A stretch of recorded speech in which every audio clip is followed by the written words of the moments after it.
Bueno, tengo que empezar diciendo que yo crecí en un hogar donde los libros no estaban presentes. Ni mi padre ni mi madre eran lectores en aquel momento y por lo tanto el libro no era un elemento que formara parte de mi vida cotidiana. Solamente una vez que estuve enfermo y como yo era muy inquieto y mi madre la única forma que se le ocurrió de tranquilizarme fue ir a una tienda que había en el pueblo y comprar un cuento, que era El patito feo de Hans Christian Andersen, que fue el primer cuento que leí y fue mi enamoramiento de la literatura. Sin embargo, mi vida de niño fue muy itinerante, en lugares un tanto distantes de la cultura por razones del trabajo de mi padre. Y no fue hasta que llegué a La Habana y me instalé allí que comencé mi biografía como lector. Y esto se debe a una suerte extraordinaria, a lo que podría denominarse el azar concurrente. Mi vecina de entonces, vivía en el edificio de al lado, era nada menos que la secretaria personal de Alejo Carpentier. Y en aquella época Carpentier era el director de la Editora Nacional de Cuba. Y como parte de su trabajo, la editora publicaba una colección de libros para niños. Y esta joven, cada vez que aparecía un libro, me lo traía de regalo. Y esa fue mi gran entrada por todo lo alto al mundo de la literatura a través de obras como Platero y yo, de Juan Ramón Jiménez, La Vuelta al Mundo en 80 días, de Julio Verne, Ivanhoe, de Walter Scott y numerosos clásicos de la literatura infantil que hicieron de mí, bueno, lo que soy hasta el día de hoy, que es un lector impenitente. Bueno, como suele suceder, el gusto por la lectura, por los mundos, los universos de ficción, trae aparejado el deseo de convertirse en demiurgo y en crear mundos, crear escenarios y personajes que lo habiten. Y entonces yo comencé a escribir desde niño, muy tempranamente. Mi primer cuento fue un bestseller entre los niños del tercer grado, donde yo estudiaba, y era una historia que trataba sobre un oso que quería ser policía de tránsito. Creo que desde entonces di pruebas de mi gusto por las historias un poco singulares y por los personajes un poco excéntricos o que se salen de la norma común.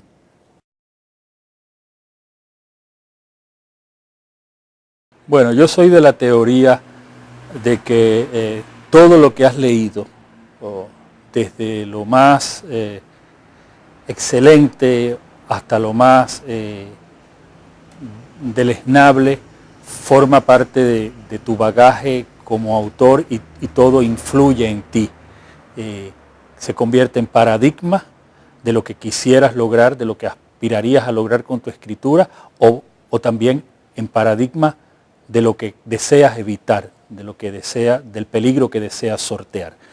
Ahora bien, hablando más que de influencias, yo hablaría de modelos o de guías espirituales. Y un autor que influyó mucho en mi trabajo desde joven fue el escritor cubano Virgilio Piñera, que siempre he sentido muy afín por su visión del mundo, por su escritura, por su utilización del absurdo, del grotesco, de la fantasía como instrumentos para indagar en la realidad. En ese sentido, creo que Virgilio Piñera fue como uno de mis dioses tutelares.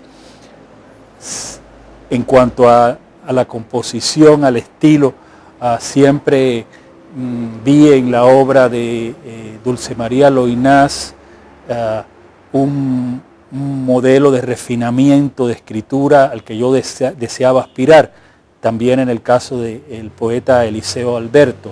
Fueron autores que cuando los leí en la juventud me decía, bueno, cuando yo sea un escritor de verdad quisiera escribir como Eliseo Diego, como Dulce María Loynaz, como Virgilio Piñera.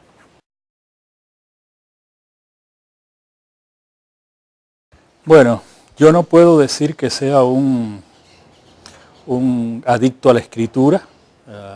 No suelo escribir mucho. Hay otras cosas que me interesan y me divierten más que escribir. Yo creo que la escritura para mí es como una especie de karma, algo con lo que tengo que cumplir para lo que estoy en este mundo, aunque no entienda muy bien la razón de que tenga que sentarme a llenar de palabras un espacio que estaba vacío antes, ¿no? Pero pienso que la escritura es un modo de explorar la realidad, de descubrirme, de tratar de entender al otro, y aun cuando lo que escribo esté marcado por el absurdo, por la fantasía, creo que siempre existe la intención de entenderme, de descubrirme y de entender al otro y de buscar un puente de comunicación hacia el otro, ¿no?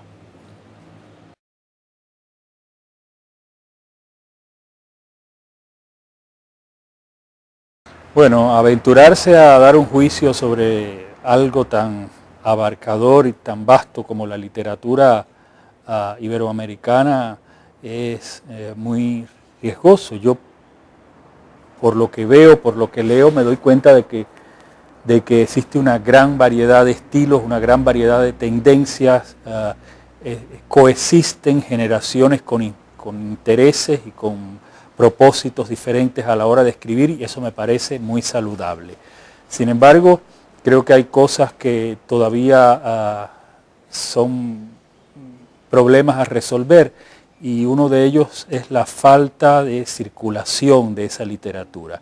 A veces es muy difícil estar al tanto en un país, incluso de lo que se publica, lo que publican los creadores del país limítrofe, del país vecino. Y eso se acentúa, ese problema se acentúa mucho más cuando hay un océano de por medio.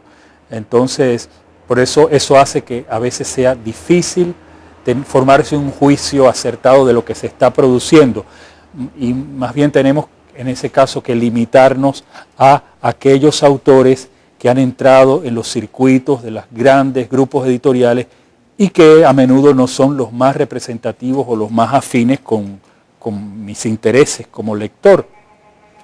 En el caso de la literatura para niños, pues sí le he tomado el pulso en los últimos años de una manera más cercana, después de estar como 10 años sin mantenerme muy al tanto de lo que se hacía en literatura infantil, porque los dediqué a la escritura de mis 2 novelas para adultos.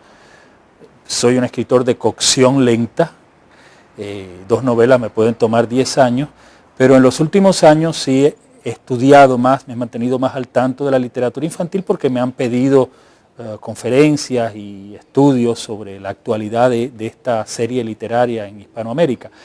Y creo que uno de los males hablando de lo malo y de lo bueno, creo que del lado malo creo que hay una gran sobreproducción, hay en las editoriales el deseo obsesivo de encontrar el bestseller que las va a salvar de sus problemas económicos, y eso trae consigo una enfermedad que podría llamarse novedad manía, y es el deseo de tener siempre el libro nuevo con la esperanza de que sea el libro salvador, el salvador de los desastres económicos, ¿no?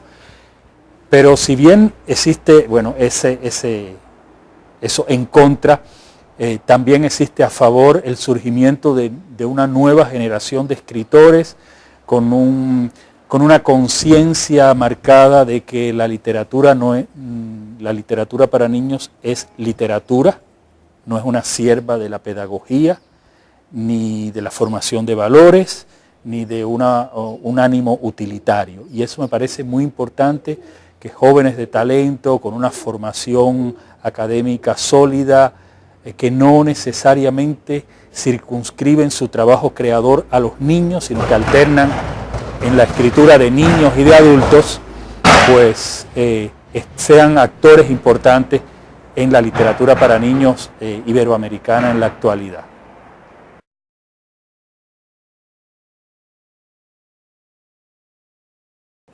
Bueno, yo pienso que como todo en esta vida hay premios y premios, hay instituciones e instituciones detrás de esos premios, hay jurados y jurados, y hay obras y obras. Yo creo que un mecanismo para darse a conocer como autor puede ser un premio que te coloca en el mapa de la literatura. No soy muy amante de los premios y eso puede ser paradójico en alguien que hace unos años se ganó uno de los premios más importantes de la narrativa en español, pero debo decir que presenté mi novela al premio Alfaguara a instancias de mi agente literario. Los concursos me parecen cada vez más loterías, y si uno se la gana, maravilloso, pero si uno no se la gana, se queda con el pensamiento de perdí 2 años o perdí 1 año, que ese libro podía estar circulando en busca de un editor, ¿no? En cualquier caso, un premio indiscutiblemente en el mundo de hoy, donde es tan difícil acceder a todo el mercado iberoamericano, es una posibilidad de llegar a un número de lectores insospechado, al que muy difícilmente llegarás si no ganas un premio.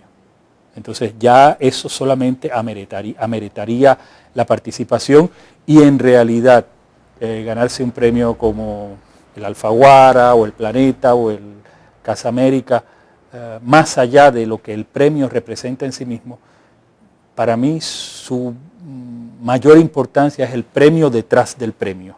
Y ese premio detrás del premio es poder salvar todas las dificultades de circulación de un libro hoy día en Iberoamérica y llegar a un número de lectores insospechados en España, en Estados Unidos, donde hay un altísimo número de lectores hispanohablantes, no se nos olvide, y toda América Latina.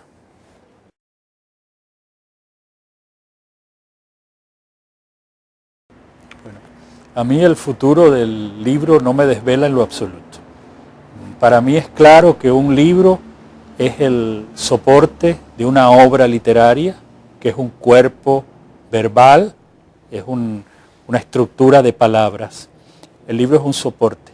Antes, siglos atrás, existieron otros soportes.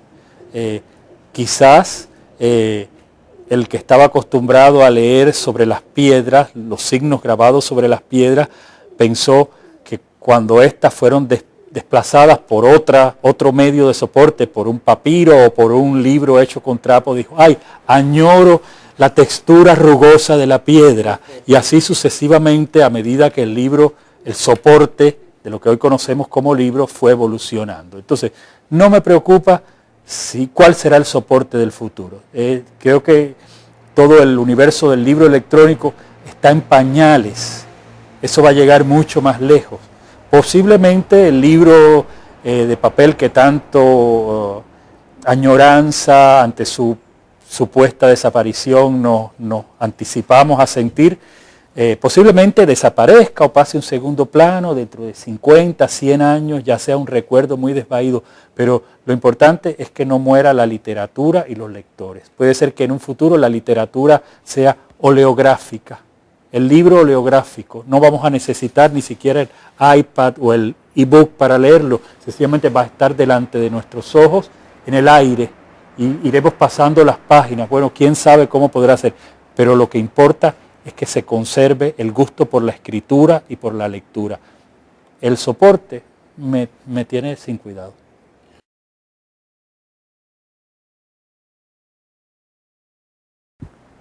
Bueno, un escritor se puede ganar la vida de muchas maneras. Yo pienso que si logra ganársela con las palabras, ya es un extraordinario logro. Cuando quiero decir con las palabras, quiero decir haciendo periodismo, haciendo publicidad, escribiendo para el cine o para la televisión, o escribiendo libros. Todas son formas de usar la palabra, de comunicarse, bien a través de la ficción, de la no ficción.